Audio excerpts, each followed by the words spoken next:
Okay, so Marcelo, welcome to Brussels. What were the main findings of today's report?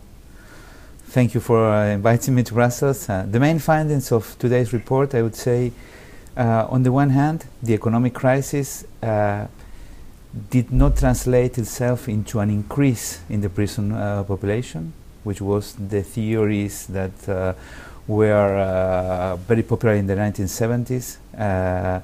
And now the results show that there has not been an increase. Even in some countries there has been even a slight decrease.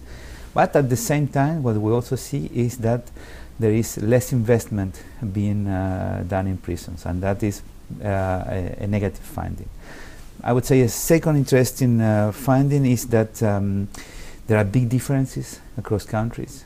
It's completely different, the situation in Western Europe compared to, let's say, Eastern Europe, or in the Nordic countries compared to the southern countries of Europe.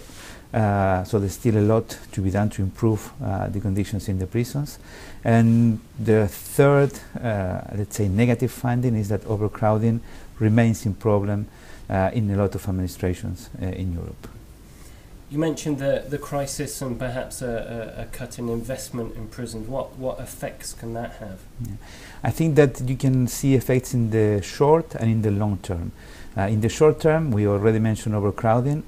In order to solve overcrowding, well, first you will need to change your criminal policy, but it takes time.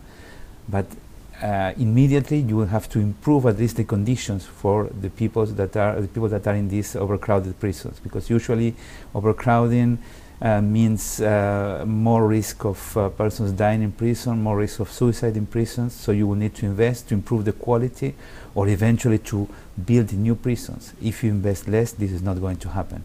And in the long term, we tend to forget many times that prisons are there to rehabilitate people.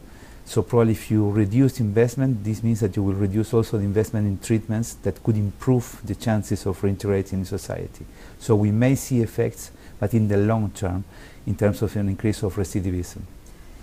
Overcrowding was highlighted as a problem in many countries and has been for many years. Is there an easy way to tackle this? And the only way to solve this, I mean, there's no miracle recipe. The only solution is to reduce the length of the long sentences. Many people are sent to prison for very long terms, for example, for drug trafficking, which has become the main offense for which persons are in European prisons nowadays. If you want to reduce, you have to reduce the length of such sentences. This is what happened, for example, in Spain in 2010, where they reduced the length of the sentences for drug trafficking. It's not very big as a reduction, but it's enough to see almost immediately the results in terms of the decrease of the prison population. And you mentioned big differences across Europe. So what are some of the main differences between East and West and North and South, for example? Yeah, for example, in the Nordic countries, the investment that is done per day and per prisoner can reach 300 euro. In Eastern Europe, you can find countries where the investment is less than 5 euro. At the same time, when you check the prison population rates, you see that the Nordic countries, which invest a lot of money, have very low prison population rates, and the Eastern European countries have very high prison population rates. So this may mean that investing in prison improves the quality of life for the whole population. Okay, thank you very much. You're welcome.